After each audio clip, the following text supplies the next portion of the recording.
Daniel Marcus is set to go down against Adrian Yanez. Yeah, the fight against Said Nurmagomedov is scrapped. Probably they are dealing with visa issues or whatever. I know Said would have never backed down.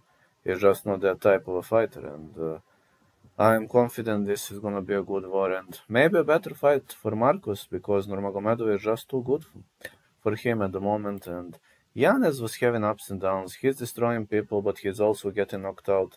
The guy is not afraid. 5'7", 70 inches of reach. Very, very technical fighter. He had many knockout of the night bonuses. He lost to Rob Font, Jonathan Martinez, destroyed Vinicius Salvador, Tony Kelly, Davy Grant. I love watching his fights. And Marcus was participating in very technical wars against Davy Grant and John Castaneda. He destroyed Simon Oliveira, but against Adrian Yanez, he is a kill or be killed fighter. You got to destroy him or he's gonna destroy you. Very simple. Fight not going the distance, or I have a feeling Daniel Marcus gonna win, but could go either way. Yanez is very dangerous.